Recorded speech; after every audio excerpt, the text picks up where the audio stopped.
As a doctor, as a family doctor, we have the duty to inform our patient what help is needed, what the future will be, and our duty is to relieve suffering, and that is the best thing to do. By relieving suffering, we're including economic suffering, psychological suffering, and actually physical pain suffering. So that is why I'm sort of multidiscipline sort of approach is absolutely essential, and the patient will benefit a lot from that. The important thing, I think, is to make sure that the general practitioner remains part of that team and keeps in contact with the patient. But the patients get a lot of comfort from talking to other people and from nurses or patient representative groups. After I'd seen the oncologist, I'd have the meeting with him. Here's your report, this is what we're doing, see you in 8 weeks. No one ever said to me, if you want any help, here's a number you can ring. I had no feedback from, well, it wasn't in a hospital situation, but there weren't any nurses that came up and said, well, look, we can help you. If you're feeling depressed or you want to talk over it, this is what you do. I just left the appointments, went home for the next 8 weeks. I think one of the very good initiatives of the Cancer Council is to set up the patient information services. The Cancer Council produces a lot of good documentation, and I think patients feel when they're reading that they have information which is independent of their carers, and it just gives them a little bit of confidence. The knowledge that I've discovered in them was absolutely fantastic, and it was just great to know that you're not alone and there's support out there if you really need it.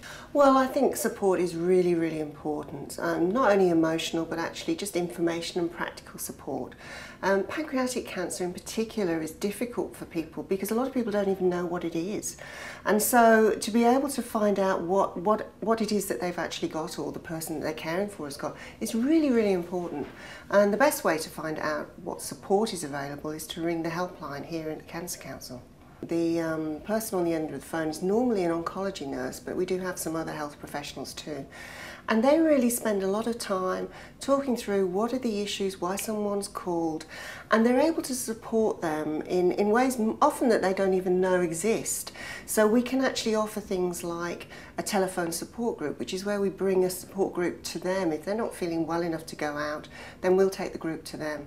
We've got a whole range of information. We've got an online support method which is called Cancer Connections, where people can actually talk to somebody else online in real time. There's a whole load of other things that we can offer that people really only need to ring the helpline, and we can then actually plug all the gaps that they've got. If you feel they need emotional help, or you feel that they're really struggling but they're not wanting to accept that help, often it's useful to just say, look, a psychologist or a psychiatrist, social worker can help with your finances, they can help you sleep a bit better, or relaxation can help with pain, or your mood's really low, that means you're going to be struggling a bit more energy-wise, why don't we get someone to talk to you about that? So often picking on the physical symptoms is a really good way to open the door gently to getting people to accept some emotional help as well. And patients are really trusting often in their doctors, and it's that permission stage to say it's okay, we think it's valuable to get emotional help. That's so important, and it makes my job as a psychologist or any of the support staff a lot easier if the medical staff in the beginning has seen support as valuable. And equally for palliative care, that's important as well. So to introduce the idea of palliative care early, if that's going to be appropriate, so that patients don't get the perception of we've finished active treatment and now there's nothing we can do, which is a social construct that they're used to hearing, but it's not the reality of the medical world. And if palliative care is introduced early, I think it really softens that perception for patients, makes them a lot more willing to accept all the things that palliative care's got to offer at any point in their, in their cancer experience.